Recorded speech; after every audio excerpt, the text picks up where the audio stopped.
Assalamu alaikum students. Today we will complete exercise number 3.1. In previous lecture we solved question 1 to 9. Now we will complete question number 10 and 11 of exercise 3.1. Question number 10 is complete the following. If 24 by 7 is equal to 6 by x then 4x is equal to, यानी आपने अपनी statement को इस तरह solve करना है कि आपके पास आंसर x की फॉर्म में नहीं बल्कि 4x की फॉर्म में आना चाहिए। यानी आपके पास इज इक्वल टू के इधर 4x की फॉर्म में आंसर आना चाहिए। तो चलें स्टार्ट करते हैं। सबसे पहले हमारे पास इक्वेशन है 24 by 7 is equal to 6 over x। x को इधर ले जाए, क्रॉस मल्टीप्लाई कर लें तो ये आ जाएगा 24x is equal to 6 into 7। अब देखिए आपने यहाँ 4x बनाना है, तो अगर आप 24 को स्प्लिट करें, किस तरह स्प्लिट करें कि 4 आए, तो हमें पता है 6 4 से 24 होता है, तो हम लिख सकते हैं 4x इंटू 6। अब x जो है वो किसी के साथ भी आ सकता है, 6 के साथ भी आ सकता है, 4 के साथ भी आ सकता है, लेकिन हमें 4 के साथ चाहिए क्योंकि हमने 4x की वैल्यू फाइंड आउट करनी है, इसलिए हमने x को 4 के साथ लिखा है। 6 को उधर ले जाए, ये यहां मल्टीप्लाई हो रहा है, वहां जाके क्या हो जाएगा डिवाइड, ये कैंसिल आउट हो जाएगा। तो आपके पास 4x की वैल्यू आ गई 7। इसका पार्ट 2 आप खुद करेंगे। पार्ट 3 है 9pq over 2lm is equal to 18p over 5m then 5q। आपने फाइंड आउट करनी है 5q की वैल्यू। तो आपने कोशिश करना है कि यहां 5q रहे, बाकी सारा कुछ हम उधर ले जाए।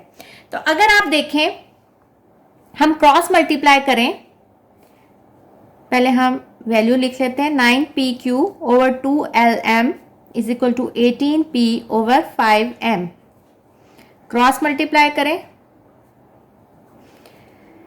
9 into 5mpq is equal to 2 into 18lmp। यह हमने सिर्फ इसको भी क्रॉस मल्टीप्लाई किया है। आगे देखें, यहां हमें चाहिए 5q, तो 5q को इधर रहने दें, बाकी सारा कुछ उठा के उसके नीचे ले जाते हैं। अभी हम सिंप्लीफाई इसलिए नहीं कर रहे, करना है तो आप कर लें क्योंकि इसमें से बहुत सारी चीजें कटिंग हो जाएंगी। तो यहां 9 था, m है और p, 5q हमने इधर रहने दिया, बाकी सारा कुछ इधर ले आए। कटिंग करें, 9 1 ज़ा 9, 9 2 ज़ा 18, m से कट गया, p से कट गया, तो ये आ जाएगा 5q इज इक्वल टू 2 2 ज़ा 4l। तो ये आपके पास 5q की वैल्यू आ गई। Now we will start question number 11।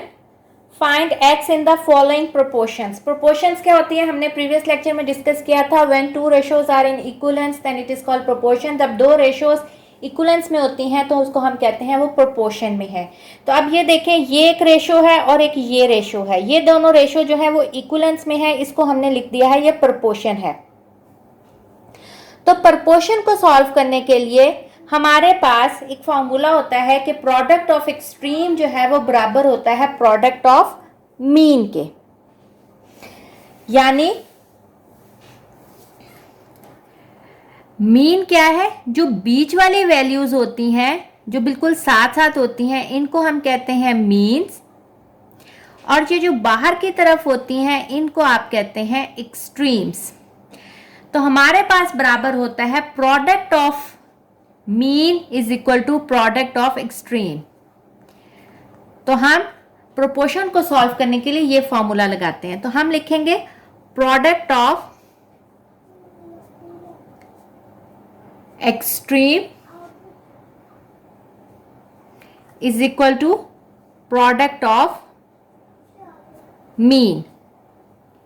इस फॉर्मूले से हम x की वैल्यू फाइंड आउट कर लेंगे। अब प्रोडक्ट ऑफ एक्सट्रीम क्या है, एक्सट्रीम वैल्यूज का है जो बाहर की तरफ, यानी ये 7 और इधर की एक्सट्रीम क्या है 3x माइनस 2। तो हम लिखेंगे 7 इंटू 3x माइनस 2, ब्रैकेट डालें या इंटू डाल लें, इज इक्वल टू, और आपके पास मीन क्या है 4 और इसका क्या है 2x प्लस 3। सिंप्लीफाई करें, 21x minus 14 is equal to 8x plus 12।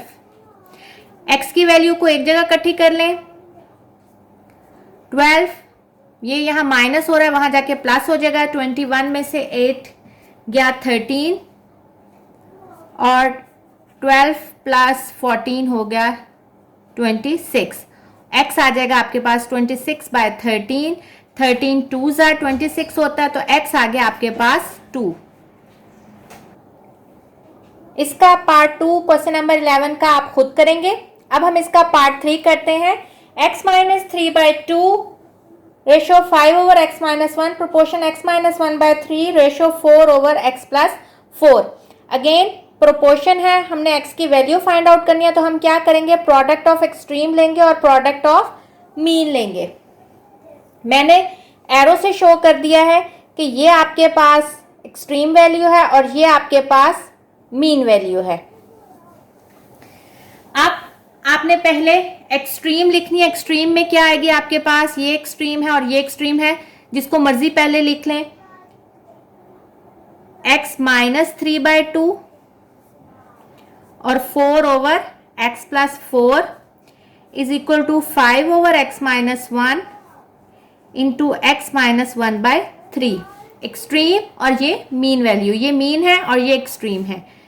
इनको पहले आपस में सिंप्लीफाई करेंगे, फिर हम क्रॉस मल्टीप्लाई करेंगे। ये देखें x माइनस 1 इस x माइनस 1 से कट जाएगा, क्योंकि ये दोनों टर्म्स मल्टीप्लाई में है। मल्टीप्लाई में ऊपर नीचे जो है वो कट सकता है एक दूसरे फ्रैक्शन का, प्लस माइनस में नहीं कट सकता जब तक आप उसका एलसीएम ना लें। और ये देखें यहाँ ये कट रहा है, तो ये आपके पास आ जाएगा 2 into x minus 3 over x plus 4 5 by 3। अब आप इसको क्रॉस मल्टीप्लाई करेंगे, 3 इधर मल्टीप्लाई होगा, 3 into 2 x minus 3, 5 into x plus 4, 6 two x minus 3, 5x plus 20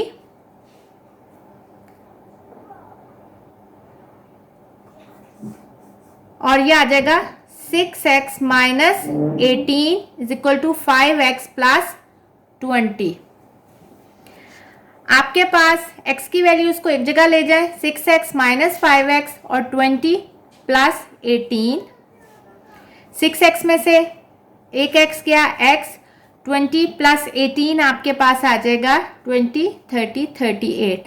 तो इस तरह आपने x की वैल्यू फाइंड आउट कर ली। अब इसका पार्ट 4 देखें। सेम आपके पास प्रोपोर्शन है, तो हम लेंगे product of extreme is equal to product of mean. Extreme हमने ये है और ये आपके पास मीन है। ये सिर्फ मैंने आपको जो है सिर्फ बताने के लिए ये एरोज और ये लगाया है। आप लोगों को एक दफा पता चल जाए तो आप लोगों को लगाने की जरूरत नहीं है। अब एक्सट्रीम वैल्यू में हमारे पास क्या है, ये हम लिखेंगे P square plus P cube plus Q square into P minus Q का होल स्क्वायर। और आपके पास मीन क्या है, x into P cube minus Q cube over p plus Q. अब आप देखिए ये आपके पास वेरिएबल्स के फॉर्म में है, तो आपने पहले इनका फॉर्मूलाज ओपन करने हैं। जो जो फॉर्मूला आपसे ओपन होता है और आपने इसमें वैल्यू किसकी फाइंड आउट करनी है, x की, तो x को इधर रहने देंगे, बाकी सारी वैल्यू इधर ले जाएंगे, तो आपके पास सिंप्लीफाइड फॉर्म में आ जाएगा। अब देखें सबसे पहले हमारे पास कौन सा फॉर्मूला ओपन करेंगे। आपके पास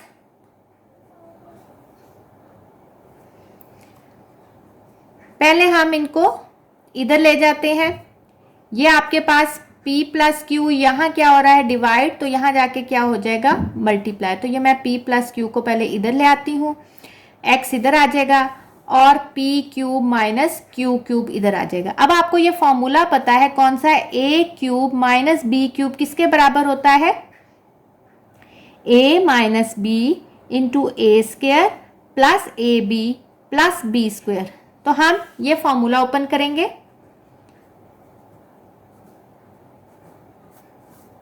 तो ये आपके पास आ जाएगा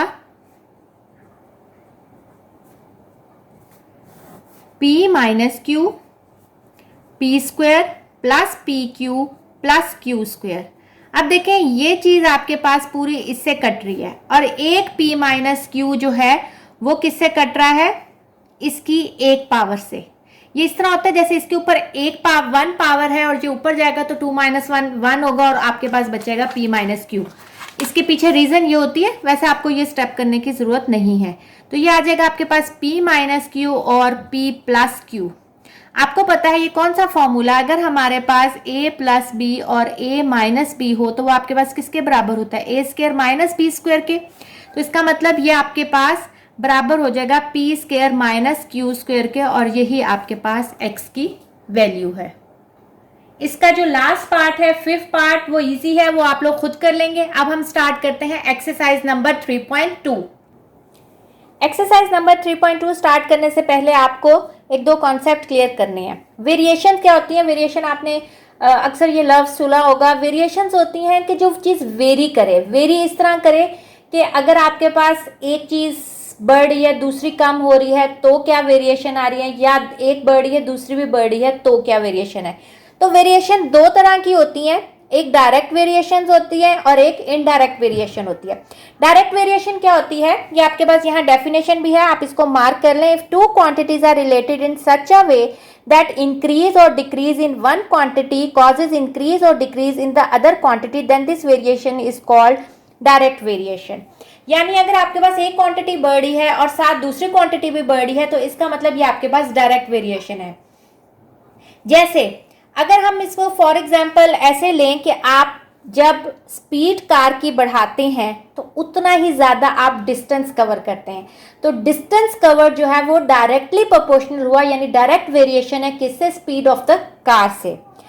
या आपके पास दूसरी आपकी बुक में एग्जांपल ये है कि अगर आपके पास सर्कल का रेडियस छोटा होगा तो इसका मतलब है उसका सर्कमफेरेंस भी छोटा होगा, क्योंकि सर्कमफेरेंस का फॉर्मूला हमें पता है 2πr। तो अगर रेडियस कम होगा तो इसका मतलब उसका सर्कमफेरेंस भी कम होगा, यानी एक चीज कम हो रही है तो साथ दूसरी चीज भी कम हो रही है। और दूसरे एग्जाम्पल में कार वाले में अगर एक चीज बढ़ रही थी यानी आप स्पीड बढ़ा रहे थे तो आपके पास डिस्टेंस भी जो है वो ज्यादा कवर होगा, तो इसका मतलब स्पीड बढ़ाने से डिस्टेंस भी ज्यादा कवर होगा। तो इसको हम कहते हैं डायरेक्ट वेरिएशन। अब ये जो आपके पास साइन होता है, ये वाला साइन, इसको कहते हैं प्रोपोर्शनैलिटी का साइन, ठीक है, और इसको वेरीज एज भी पढ़ते हैं, ठीक है। इसको प्रोपोर्शनैलिटी का साइन भी कहते हैं और इसको कहते हैं वेरीज एज। और आपके पास दूसरी चीज होती है इनडायरेक्ट वेरिएशन। इनडायरेक्ट वेरिएशन यानी अगर आपके पास एक चीज कम हो रही है या एक चीज बढ़ रही है तो दूसरी चीज जो है वो उससे ऑपोजिट हो जाएगी। इसकी डेफिनेशन है यहाँ आपके पास पेज नंबर 55 पे। If two quantities are related in such a way that when one quantity increases the other decreases is called inverse variation. यानी एक अगर बढ़ रही है तो दूसरी कम होगी, इसको हम कहते हैं इनडायरेक्ट वेरिएशन। इसकी एग्जाम्पल आप ऐसे देख सकते हैं कि अगर आप कोई घर बना रहे हैं और लेबर की क्वांटिटी बढ़ाते हैं तो आपके दिन यानी उस काम के दिन जो है वो कम हो जाएंगे, यानी लेबर बढ़ाने से दिन कम हुए, इसको हम कहते हैं इनडायरेक्ट वेरिएशन। इनडायरेक्ट वेरिएशन को लिखने के लिए क्या होता है, 1/, जिसकी भी आपने वेरिएशन ले रहे हैं। जैसे अगर y जो है वो डायरेक्टली प्रोपोर्शनल है तो y directly proportional to x, और अगर इनडायरेक्ट है तो y is inversely proportional to x। इसको हम पढ़ेंगे इनवर्सली प्रोपोर्शनल, यानी 1/x को हम कहते हैं इनवर्सली प्रोपोर्शनल। तो आपके पास जो एक्सरसाइज है 3.2 वो सारी इसी से रिलेटेड है। क्वेश्चन देखें इसका, एक्सरसाइज 3.2 का question number 1, if y varies directly as s। अब वेरीज डायरेक्टली है यानी डायरेक्टली प्रोपोर्शनल है, and y is equal to 8 when x is equal to 2, find. अब आपको 3 पार्ट्स फाइंड आउट करना है। Find y in term of x, y when x is equal to 5 और x when y is equal to 28। सबसे पहले हमने y in term of x find out करना है। तो हम सबसे पहले इसका फर्स्ट पार्ट करते हैं, जो कि क्या है, y in term of x। अब आपको जो क्वेश्चन में उसने स्टेटमेंट दी हुई है वो क्या दी हुई है कि y varies directly as x। तो हम क्या लिखेंगे, y varies directly as x, यानी डायरेक्टली प्रोपोर्शनल टू x। अब देखें, जब भी कभी प्रोपोर्शनैलिटी का साइन आता है तो हम प्रोपोर्शनैलिटी के साइन को खत्म करके कोई कांस्टेंट लगाते हैं। कोई भी कांस्टेंट लगा सकते हैं, लेकिन यहां अगर हम कह दें मैं इसके प्रोपोर्शनैलिटी का साइन खत्म करके इज इक्वल टू का साइन लगाती हूं, तो मैं इसके साथ कांस्टेंट लगाऊंगी। इज इक्वल टू के दूसरी तरफ एक कांस्टेंट लगेगा और साथ आपके पास जो दूसरा वेरिएबल है वो आएगा। ठीक है, अब आपने y की वैल्यू फाइंड आउट करनी है इन टर्म ऑफ x। सबसे पहले इन क्वेश्चंस को सॉल्व करने के लिए हमें k की वैल्यू निकालनी होती है। आपके पास जो स्टेटमेंट में सबसे पहले वैल्यूज गिवन होती है ना, वो k निकालने की होती हैं। आपके क्वेश्चन में जो सबसे पहले वैल्यूज दी होती हैं वो k निकालने के लिए होती है। बाकी वैल्यूज को अभी आपने नहीं देखना, आपने सिर्फ अभी सबसे पहले k फाइंड आउट करना है, फिर हम फर्दर अपने क्वेश्चन को सॉल्व कर सकते हैं। तो सबसे पहले k निकालने के लिए आपको देखें उसने y 8 दिया हुआ है और x क्या दिया हुआ है, 2। तो हम कहेंगे put y is equal to 8 and x is equal to 2 in above equation। ठीक है, इस इक्वेशन को आप 1 का नाम भी दे सकते हैं। अब आप इसमें पुट करेंगे y की जगह 8 और यहां 2, 8/2, तो आपके पास k की वैल्यू आ गई 4। सबसे पहले हमने जो वैल्यूज हमें गिवन थी उससे हमने k की वैल्यू फाइंड आउट कर ली। अब इस k की वैल्यू को आप इक्वेशन 1 में पुट करेंगे, k in equation 1 we get y is equal to 4x। तो ये सबसे पहले आपके पास जो क्वेश्चन की स्टेटमेंट के बाद पहली वैल्यू थी कि आपने y की वैल्यू फाइंड आउट करनी है इन टर्म ऑफ x, यानी x की फॉर्म में आपने y की वैल्यू फाइंड आउट करनी है। तो वो आपने कर ली है कि y जो है वो बराबर होगा 4x के, यानी y वाली क्वांटिटी है वो बराबर होगी, अगर 4 गुना आपके पास यानी 4 टाइम्स x होगा तो वो y के बराबर होगा। ये हमने अभी पार्ट 1 सॉल्व किया है। अब इसका सेकेंड पार्ट है find y। y find out करना है जब आपके पास x जो है वो क्या है 5। अब आपको x की वैल्यू दे दी है और आपने y फाइंड आउट करनी है। अब आपके पास ये जो इक्वेशन है जो हमने इन term of y find out की थी, इसको इक्वेशन 2 का अगर आप नाम ले लें, put x is equal to 5 in equation 2, तो हमारे पास आ जाएगा y is equal to 4 into 5, तो y आपके पास बराबर हो जाएगा 20 के। ठीक है, ये इसका हो गया सेकेंड पार्ट। थर्ड पार्ट आपके पास है कि आपने x फाइंड आउट करना है।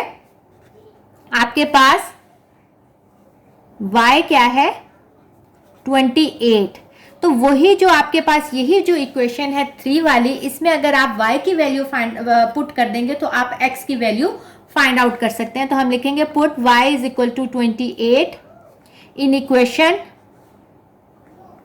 2 वी गेट, इक्वेशन 2 में आप पुट करें 28 is equal to 4x, 28/4 is equal to x, 4 इसके आएगा 7, तो आपके पास x की वैल्यू आ गई 7। अब इसका क्वेश्चन नंबर 2 देखते हैं। y is directly proportional to x and y is equal to 7 when x is equal to 3, find y in term of x। और दूसरी x when y is equal to 35 and y when x is equal to 18। Again आपके पास उसने आपको कहा है कि y directly proportional है x के, तो सबसे पहले आपने प्रोपोर्शनैलिटी का साइन खत्म करना है, वहां कांस्टेंट लाना है और जो आपको ये पहली वैल्यूज दी हुई हैं ये पुट करके आपने k की वैल्यू फाइंड आउट करनी है, फिर आपने इसके ये पार्ट सॉल्व करने हैं। तो सबसे पहले हम क्या करेंगे, again y in term of x तो हम सॉल्व कर रहे हैं, लेकिन सबसे पहले हमने, हमारे पास गिवन क्या है y is directly proportional to x, y is equal to kx. Put, इसको इक्वेशन 1 का अगर नाम दें, आपके पास y 7 है and x is equal to 3 in above equation. तो हमारे पास क्या आएगा, 7 is equal to k3, 7/3 is equal to, यानी k की वैल्यू आपके पास आ गई 7/3. इसको इक्वेशन 1 में पुट करेंगे. Put value of k in equation 1. तो हमारे पास बचेगा, हमारे पास आएगा y is equal to 7/3x. ये आपके पास आ गई इक्वेशन, इसको हमने कह दिया इक्वेशन 2. अब ये आपके पास इक्वेशन है जिसमें आपने x या y की वैल्यू पुट करके दूसरे की वैल्यू फाइंड आउट कर देनी है. और ये आपके पास इक्वेशन है जो उसने पहली चीज कहा था कि y in term of x, तो हमने ये फाइंड आउट कर लिया y in term of x जो कि है y is equal to 7/3x. अब इसका सेकेंड पार्ट हमने करना है, x फाइंड आउट करना है जब आपके पास y 35 है, और y फाइंड आउट करना है जब आपके पास x जो है वो क्या है 18. तो इसी इक्वेशन में पहले हम क्या फाइंड आउट करेंगे, x कर रहे हैं. Put y is equal to 35 in equation 2. तो हमारे पास आएगा इक्वेशन 2 में y को 35 पुट करें, 7/3x, क्रॉस मल्टीप्लाई कर लें और इसको भी इधर ले जाएं. 35 इंटू 3/7 इक्वल टू x. 7 5 तो x की वैल्यू आपके पास आ जाएगी 5 3 15 इज इक्वल टू x, और x इज इक्वल टू 15. ये आपके पास आ गई x की वैल्यू. अब आपने किसकी वैल्यू फाइंड आउट करनी है, y की वैल्यू. y की वैल्यू के लिए आपको put x is equal to 18 in equation 2. उसी 2 इक्वेशन में जो आपने k की वैल्यू डाल के बनाई हुई है उसमें आपने ये पुट करेंगे. तो ये आपके पास आ जाएगा y is equal to 7/3 into 18. Simplify करें, 3 6 18 और 7 6 42. तो ये आपके पास y की वैल्यू भी फाइंड आउट हो गई.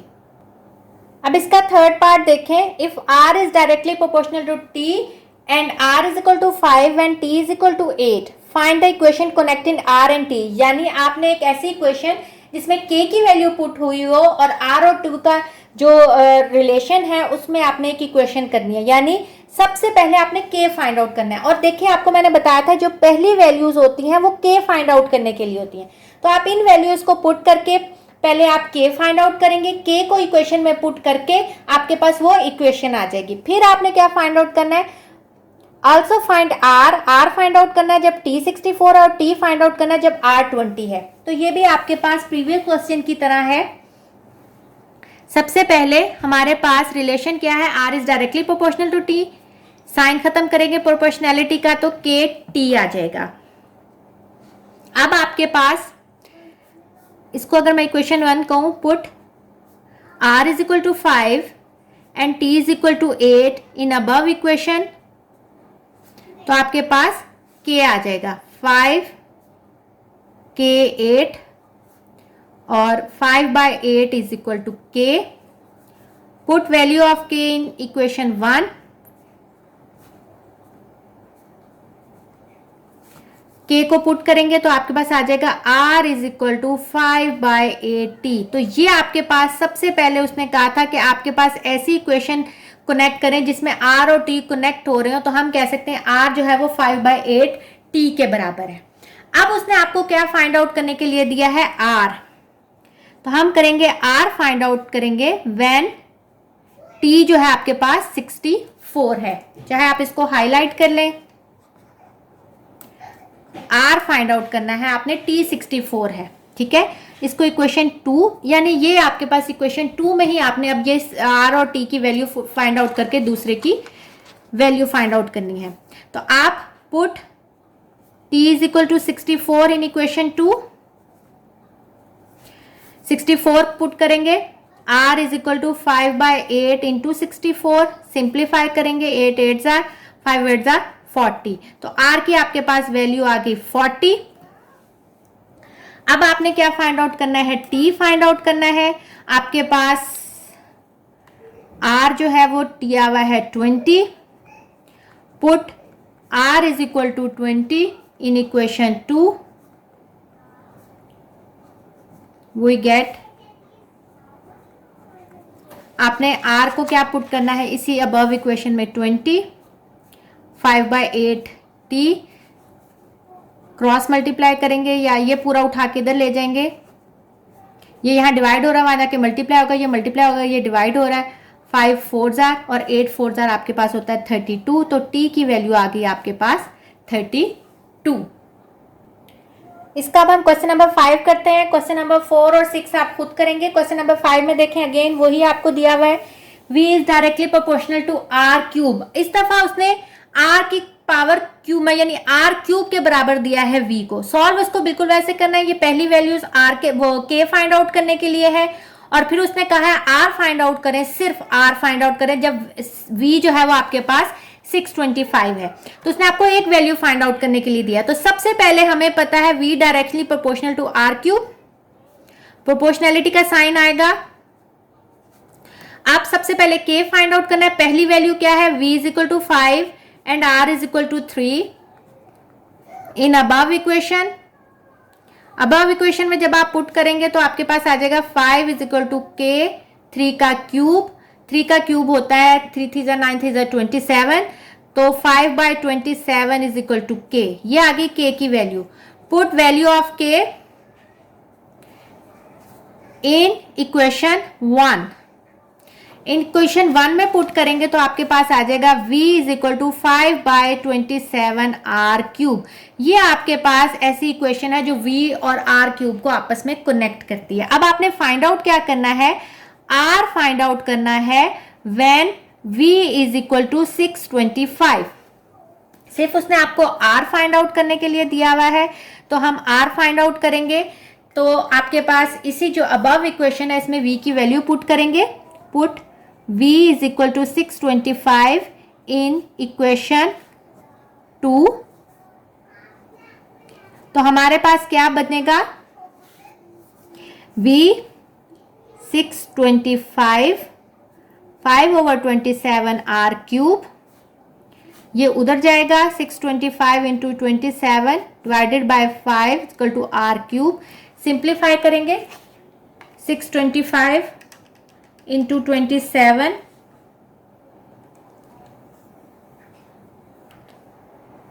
या पहले कटिंग कर लेते हैं, 5 1 जार 5 2 जार 10। आप सिंप्लीफाई कर लें या आप लोग डायरेक्ट करके फिर उसको मल्टीप्लाई कर लें और डिवाइड कर लें, वो आपकी मर्जी है। 3375 is equal to r cube, लेकिन हमें तो r की वैल्यू चाहिए और यहाँ r क्यूब है, तो हम क्या करेंगे, हम taking cube root on both sides, यानी 1/3 की पावर यानी क्यूब रूट दोनों साइड्स पे लेंगे, तो आपके पास ये 3 1/3 से कट जाएगा और आपके पास r की वैल्यू आ जाएगी। टेकिंग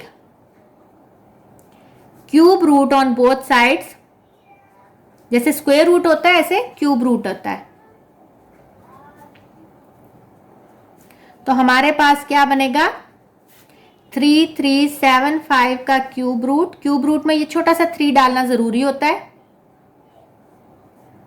ये इसका इससे कट जाएगा। और इसका लेने का आपको कैलकुलेटर में तरीका क्या है कि आपके पास ये जो स्क्वायर रूट वाला बना हुआ है इसके ऊपर छोटा सा ब्लू से ये लिखा हुआ है, इसका मतलब ये जो वैल्यू लानी होती है इसके लिए हमें शिफ्ट दबाना पड़ता है, शिफ्ट, ये अब देखें वो क्यूब रूट आ गया। अब जिसकी भी वैल्यू यानी हमें 3375 की फाइंड आउट करनी है, तो ये आपके पास आंसर आ जाएगा 15। अगर आप कैलकुलेटर पे नहीं करना चाहते तो आप इसके फैक्टर्स बना के भी कर सकते हैं।